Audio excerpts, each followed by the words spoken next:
তুই আমাকে ভুল বুঝিস না মা। তোমাকে কে বললো আমি যাব না? পুরো অনুষ্ঠানটা এনজয় করব, আমি যাব, পুরো অনুষ্ঠানটা এনজয়ও করব, অন্যরা যেমন যেমন করে আমি ঠিক তেমন তেমনই করব মা। একটা প্রতারক ছেলের জন্য, একটা লোভী ছেলের জন্য তোমার মেয়ে নিজেকে কষ্ট দেবে না মা। তুমি আমাকে নিয়ে এত ভেবো না। এই কথাটা আমি তোমাকে দিলাম। এটুকুই আমার ভাবনা ছিল মা, এইটুকুই। বৌদি ভাই, ও বৌদি ভাই, এ নাও চা এনেছিস, জমিয়ে তিনজন মিলে একটু চা খাই। তুমি আবার এর মধ্যে চা বানিয়ে নিয়ে এলে? হ্যাঁ গো, বানালাম।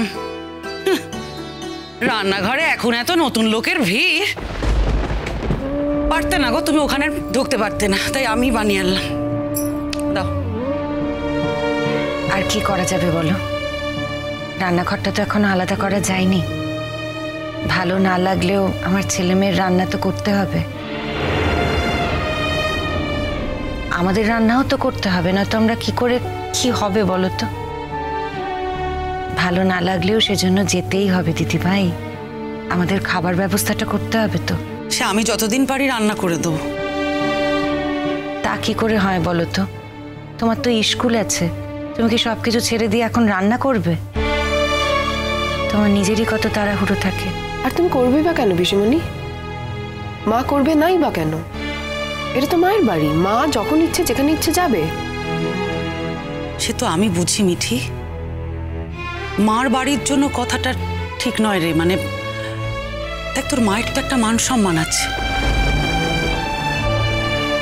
বৌদি ভাইয়ের একটা ভালো লাগা মন্দ লাগা আছে, আমি সেই জন্যই কথাটা বলছি। আর ওদের দেখলেই তো বৌদি ভাই, সত্যি তো বৌদি ভাইয়ের ওখানে যাওয়াটা শোভা পায়, তুই বলতো? ওরা কোনোদিনও বৌদি ভাইয়ের মর্যাদাটা বুঝতে পারবে? এখন তো সোহিনী গিয়ে ওই রান্নাঘরে রান্না করতে থাকবে। আমার কোনো অসুবিধা হবে না, যাদের সঙ্গে আমার কোনো মেন্টাল অ্যাটাচমেন্ট নেই তাদের নিয়ে আমার এত সমস্ত চিন্তা ভাবনা কিছুই হবে না। শুধু সময়টাকে আলাদা করে নিতে হবে।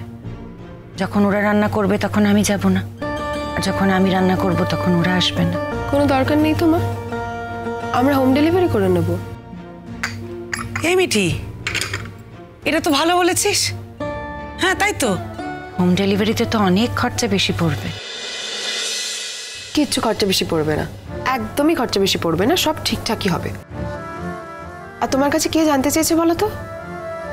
কেউ কিছু জানতে চেয়েছে? এই ঠাম্মিরা, তোমার বাপের বাড়ির লোক, তোমার কোট আনকোট স্বামী, তারা কি জানতে চেয়েছে কিছু? চাইনি তো। তোমাকে তো নিজের এবং আমাদের খাবার ব্যবস্থা করতে হবে, তোমাকেই করতে হবে। আর তুমি মানে কে? নতুন কাকু? নতুন কাকুর হেল্প ছাড়া তো সত্যি সত্যি আমরা না খেতে পেয়ে মরে যাব। আর পিসিমণির কটা টাকা মাইনে? স্কুলের চাকরি, সব টাকাই যদি পিসিমণি আমাদের খাতে খরচা করে দেয় তাহলে তো। এই একদম পাকা পাকা কথা বলবি না, যথেষ্ট চলে যাবে আমাদের। আর শোনো বৌদি ভাই, ওই খাবারের খরচ বাবদ ওই নতুনদার থেকে কিন্তু এ ব্যাপারে কোনো টাকা পয়সা নেবে না।